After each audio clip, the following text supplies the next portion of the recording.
Ihsan,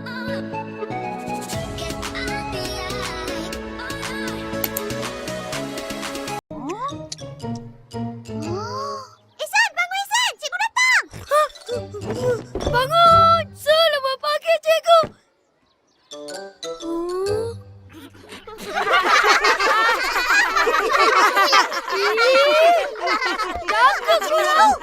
Jangan kau.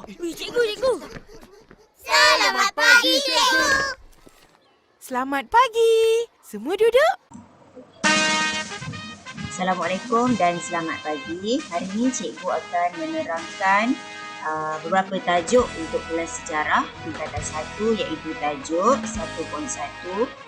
Okey, di bawah tajuk bab 1 mengenali sejarah. 1.1 pengertian sejarah. Pada akhir pembelajaran, murid akan dapat menjelaskan pengertian sejarah berdasarkan istilah dan kamus. Okey, baik. Pengenalan sejarah. Okey, apa dia sejarah? Sejarah merupakan disiplin ilmu tentang masa lampau.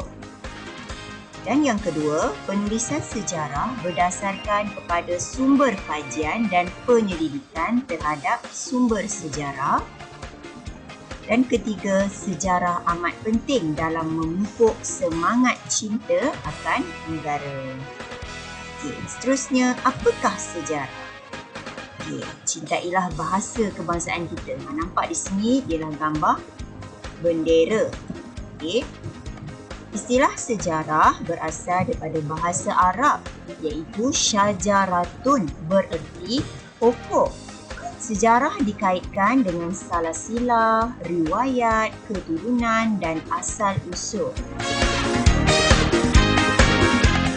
Mengikut Kamus Dewan, asal usul keturunan, salasilah, peristiwa yang benar-benar berlaku pada masa lampau, kajian atau pengetahuan peristiwa lalu. Kalau dari segi bahasa Inggeris, bermaksud history, iaitu cerita tentang seseorang yang berasal dari perkataan Yunani historia. Sekarang kita akan belajar berkaitan 1.2 iaitu pengertian sejarah mengikut pandangan sejarawan. Pada akhir pembelajaran, murid akan dapat menjelaskan pengertian sejarah berdasarkan pandangan tokoh. Okey, kita tengok pengertian sejarah mengikut Herodotus. Okey, kamu dah nampak gambar ni. Ya, saya tunjukkan ni ialah gambar Herodotus. Okey, di mana beliau merupakan seorang sejarawan yang mula menggunakan perkataan sejarah atau historia yang bermaksud penyelidikan atau penyiasatan terhadap peristiwa silam maupun sezaman. Oleh itu, karyanya yang terkenal ialah historis The Persian War, iaitu ditulis berdasarkan kajiannya terhadap peristiwa yang benar-benar berlaku. Okey, penceritaan tentang tindakan manusia yang penting dan sebab berlakunya sesuatu peristiwa. Okey, itu adalah maksud sejarah. Okey, mengikut Herodotus. Seterusnya, pengertian sejarah mengikut E. H. Carl. Okey, E. H. Carl di sini mengatakan bahawa sejarah merupakan tindak balas pembaca terhadap fakta-fakta yang ditulis oleh sejarawan. Karyanya yang terkenal ialah What is History? Okey, ini contoh karya E.H. Carl, iaitu di mana beliau mengatakan suatu proses interaksi berterusan antara ahli sejarah dengan fakta-faktanya. Suatu dialog yang tidak berkesudahan antara masa kini dengan masa lampau. Okey, baik, mengikut pengertian sejarah oleh Ibnu Khaldun. Okey, saya tunjukkan di sini. Ibnu Khaldun menyatakan sejarawan yang mula menggunakan perkataan sejarah atau historia yang bermaksud penyelidikan atau penyiasatan terhadap peristiwa silam mahupun sezaman. Karyanya yang terkenal ialah Histories, The Persian War. Ditulis berdasarkan kajiannya terhadap peristiwa yang benar-benar berlaku. Penceritaan tentang tindakan manusia yang penting dan sebab berlakunya sesuatu peristiwa. Okey, pengertian sejarah mengikut seorang tokoh yang bernama Khoo Kay Kim.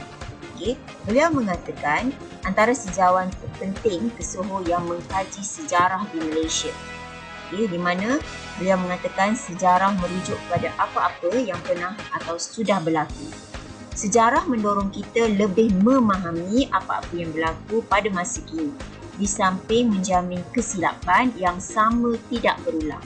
Sejarah ialah ibu kepada semua bidang. Pengertian sejarah oleh Muhammad Yusuf Ibrahim. Kita tengok Muhammad Yusuf Ibrahim. Beliau ini ialah Muhammad Yusuf Ibrahim merupakan seorang sejarah tempatan yang mengkaji tentang ilmu dan disiplin sejarah. Karya beliau yang terkenal ialah Sejarawan dan Pensejarahan Melayu dan Tradisi dan Transformasi. Sejarah ni ialah masa lalu itu sendiri, di mana sejarah merupakan catatan ataupun rekod tentang sesuatu peristiwa yang berlaku pada satu masa dahulu. Okey, baik, kita tengok elemen kenegaraan dan nilai CV. Di mana history doesn't change the past, but likely it changes the future. Oleh Muhammad Mustafa 99. Di mana history does not belong to us, we belong to it. Oleh Hans Georg Gadamer. Dan aplikasi Kebat dan elemen K1.9 iaitu peristiwa sejarah negara kita penting untuk dihargai oleh segenap lapisan masyarakat. Bersetujukah anda? Jelaskan pendirian anda. Cakna minda.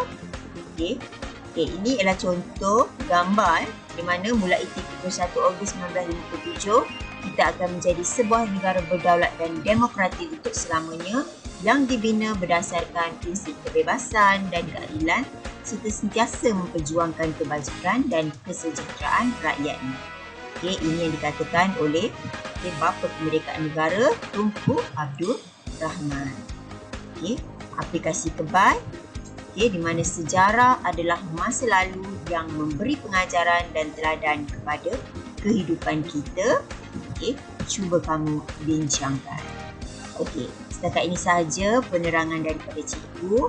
Selepas ini, cikgu mahu kamu menjawab soalan di dalam buku kerja, iaitu muka surat 5. Muka surat 5 buku kerja. Ini saya tunjukkan buku surat 5. Sila jawab setelah menonton nota ini. Dan juga muka surat 6. Muka surat 6. Jadi semua murid perlu menjawab soalan sejarah muka surat 5 dan muka surat 6. Boleh rujuk nota di hadapan ataupun nota penerangan yang cikgu berikan. Itu sahaja. Sekian. Terima kasih.